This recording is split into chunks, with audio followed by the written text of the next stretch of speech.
Hi, and welcome back to the DPAF. And a lot of people have been asking me, hey David, how do we resist lockdown 4? The government in Britain has been promoting Freedom Day and saying, there's not going to be any reversal on Freedom Day.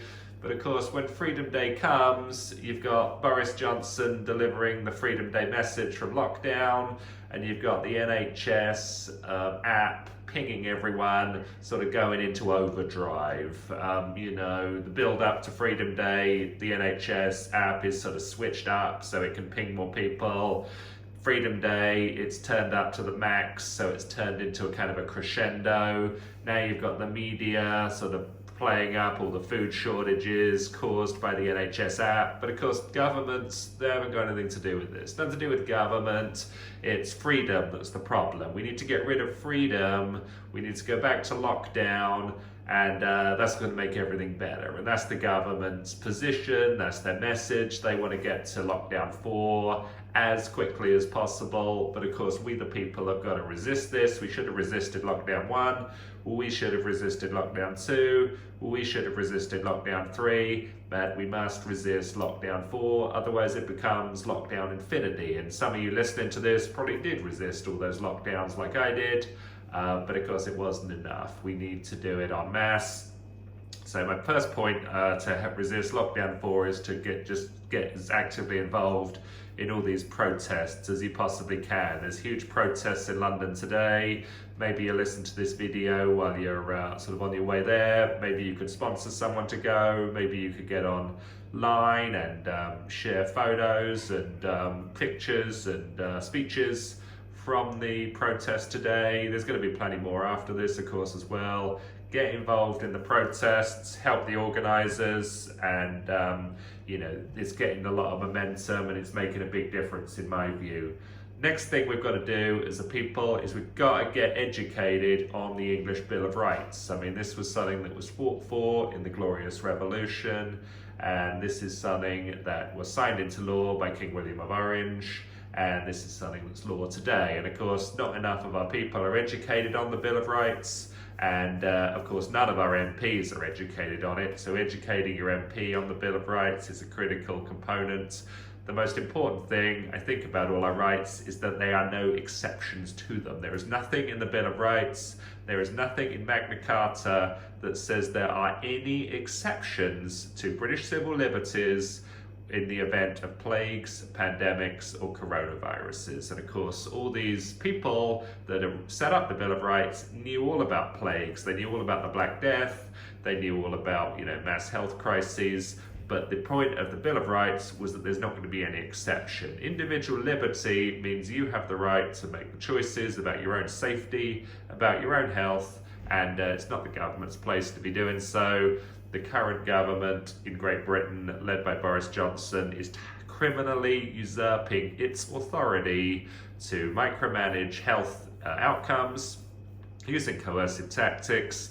It is completely and totally unlawful. What I also want to move on to is to talk about writing to your MP and to sort of really ram home the point to your MP about the Nuremberg trials. I mean, we had the Nuremberg trials for SS officers in Germany following World War II, people that had violated the liberties of German people, and we can definitely do the same thing with our British members of Parliament. The point of being a member of Parliament is that you are there to defend British freedoms. You are not there to eviscerate them. And if MPs continue to eviscerate them, they will be held accountable at a criminal trial, at such point as the British people get around to organising it. So I think that point needs to be made hammered home. If the government's going to go on television and threaten the public with Project Fear, why can the public not write to their MPs and politely remind them who is in charge of our democracy? It's the government that work for the people. It is not the people that work for the government. Next point on my list to prevent lockdown 4 is that we need to issue an immediate arrest warrant for Peter Daszak. Peter Daszak is the guy that was running the Wuhan lab in China. Our government carries on as if, hey, David, we're not really sure where this virus came from. We don't really know how it got out there in the world. Well, it came from a lab in China run by a British guy. You know, no one thinks that's a coincidence. Now, I believe Peter Daszak is currently hiding out in the New York area. The Metropolitan Police need to issue a arrest warrant for him. He needs to be extradited back to Britain for immediate interrogation, and we need to find out why this virus got out, whether it was done deliberately, and if Peter Daszak is involved in an international criminal conspiracy to cause harm to the British people, that is going to result in a criminal trial with the maximum consequences possible, you know. And I'm not making any unfounded allegations, but there are a lot of unelected bodies out there, like the World Health Organization, like the IMF, like the World Economic Forum, like the US Federal Reserve, and you know, I think it's incumbent upon us to investigate Peter Daszak's links to all these groups, and if all these groups are out there trying to cause harm to the British people, I think our military needs to get involved and put an immediate stop to it. So that needs to be thoroughly reviewed and investigated. It's amazing that it hasn't up to this point. We need as a country to totally resist forced vaccinations or coerced vaccinations. It's one thing to be supportive of vaccinations, but it's the coerced nature of them. What happened to my body, my choice? What happened to doctor-patient confidentiality? Why is there this desperation to force and coerce vaccinations? Is it anything to do with the money at stake for the pharmaceutical companies, with the fact these pharmaceutical companies are putting pressure on governments, putting pressure on the media, putting pressure on people to have vaccinations? It is a means of control. It is potentially a means of, well, it's ultimately a wealth transfer. I mean, it's debt on our young children today, tomorrow, and then it is receiving of cash by pharmaceutical companies today to the tune of trillions and trillions and trillions of dollars. And I do not think it's justified in any way. People want to take a vaccine, it's up to them. If it's going to be coerced by the government, it's a total violation of the Nuremberg Code. It needs to be stopped immediately. If you have a business, I encourage you to open it. I encourage you to support local businesses in your community. Let's get out there, open our businesses. This is a great way to resist lockdown 4. Weather's been great in Britain this summer, so get out there, be outside, be among your friends and your community people, and you know, let's get back to normal life.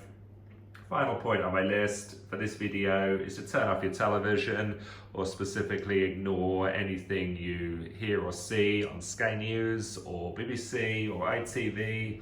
Also, you need to be looking at getting rid of your phone or turning off your phone. Get rid of all these apps that are there as a means of government spying. These social media companies that are stealing your data, let's get off those. What about those old Nokia phones that used to be used where you just sort of made a call or sent a text? Why don't we, I see the prices of those are going up because they're getting more and more in demand. People are getting fed up with government spying, government micromanaging of every single movement of your life. A big part of the Bill of Rights is that the government is not permitted to engage in any unlawful searches of people's privacy, and yet in collusion with these foreign tech companies, the British government are doing just that. It's just another example of their criminal conduct. I want to make a point finally about a phrase I came across online, and it was this phrase called ecocide. And my initial thought when I read that is that this is a sort of a criminal act of economic damage. And when I read more into it, I found out that it was actually not to do with the economy, but to do with the environment. And the environmentalists are pushing this sort of ecocide, I don't know what it is, like legislation or rules or laws or political sloganeering, and you know, discouraging environmental damage. And if you're an entity that causes environmental damage, you're guilty of ecocide. But I think what we really need to do is redefine this as economic damage. If you're someone, you know, and I'm not thinking of anyone in particular, but let's say you're the Chancellor of the Exchequer, and in your first year on the job, you deliver the worst economic performance in Britain for 300 years, That to me is a form of total blatant ecocide. You know, that should be criminality. I mean, it's one thing to have the worst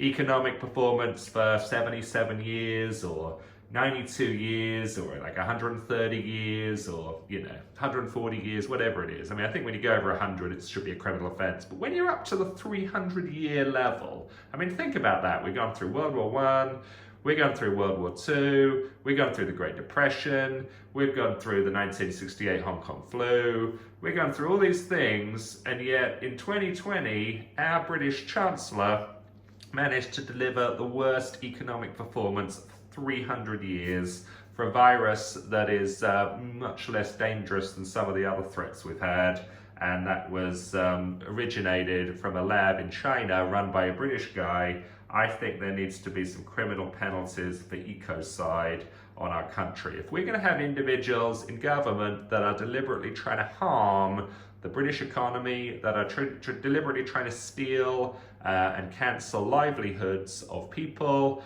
that is a major criminal offence. If we're going to put people in, or we're going to arrest and prosecute people like Jamie Griffiths, that touched a girl on her hip in the park, if we're going to prosecute people like Mark Pearson, that walked through a train station, without talking to anyone or harming anyone, then surely people that are committing ecocide on behalf of the British government against our country, these two are criminal offences. So I hope you give these points give you food for thought.